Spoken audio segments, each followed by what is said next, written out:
Hi, it's John from Di-O-Matic. Here at Di-O-Matic, we often get asked, what are the key differences between Morpher, the stock tool of 3ds Max, and Morph-O-Matic, the award-winning plugin that we have developed as an alternative to Morpher.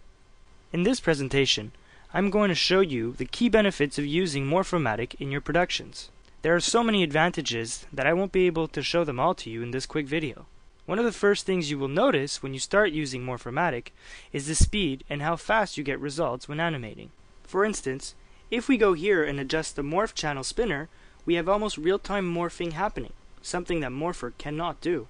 Morph-O-Matic is optimized from the ground up to deliver speedy results. That's why Morph-O-Matic is so much faster than the stock Morpher.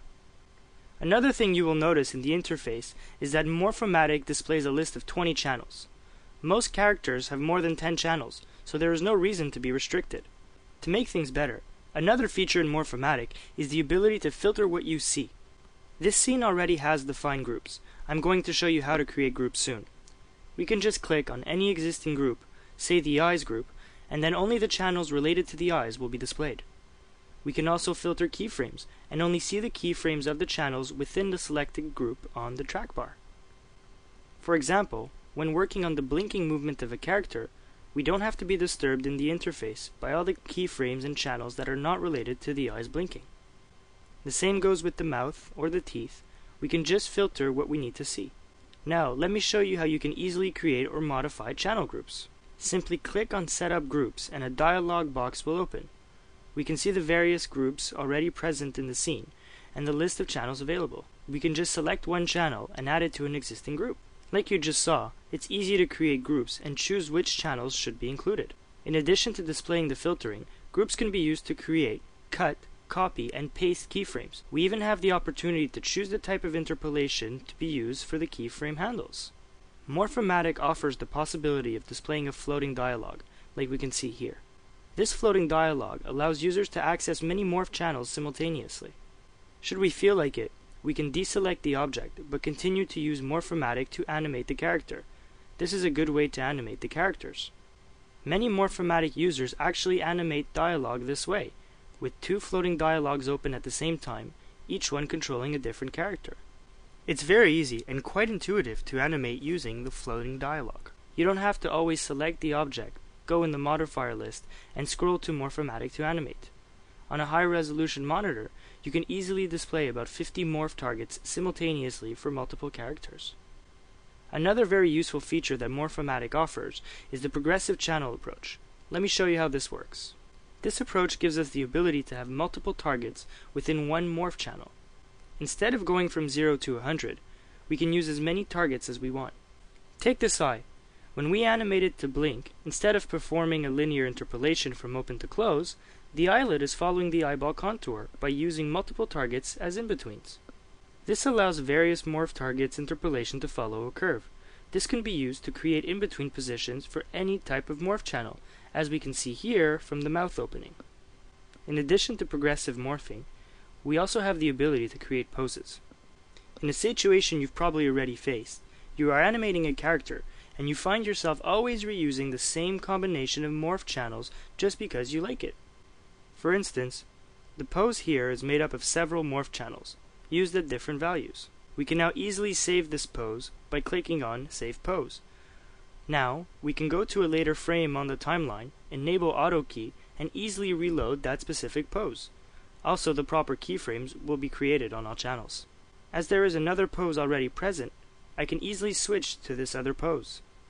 This allows you to use the predefined poses of multiple morph channels. In addition to static poses, within Morph-O-Matic, we have also dynamic poses. It works like this. At this current frame, we have multiple channels used to define the current facial pose of the character. Let's create a new channel, and make this channel a pose channel by clicking the button here. This will turn the current channel to a pose channel. Now if I move the timeline, create a 0 keyframe for all channels, and trigger the newly created pose channel, we can see that it will dynamically weigh the values of every channel making up the pose. This allows you to use a combination of morph channels without making them into new morph targets. It also enables you to control different targets very easily, so you can use this whenever you want to reuse specific pose of a character, or you can use this to create a phony mouth position very easily. Another great advantage of using Morph-O-Matic in production is the ability to save and load Morph-O-Matic data files.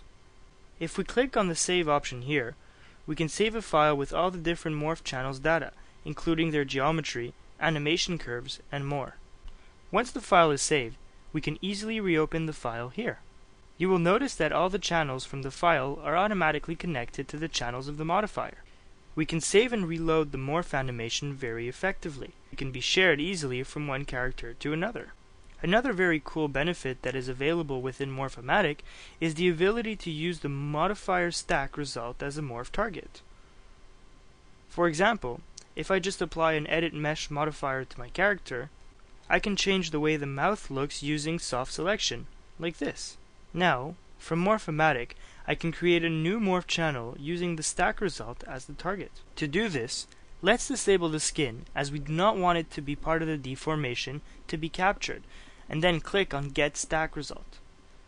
And now we have a new channel that is using the results of the modification we did in the stack. So, to create a new morph target, we don't need to create extra duplicates. I can just apply an edit mesh to do my modifications and quickly create a new morph target this way. This is very useful if you want to create a corrective morph target to fix something up. This concludes the brief overview of the key benefits of using Morph-O-Matic instead of Morpher in your morphing animation within 3ds Max. There are many other advantages and features available in Morph-O-Matic. Morph-O-Matic sells at $249. It has been used in many production for many years by leading production studios. Go ahead, give it a try, and see for yourself how it could be useful to your productions. Thank you for watching this presentation. Have a good day.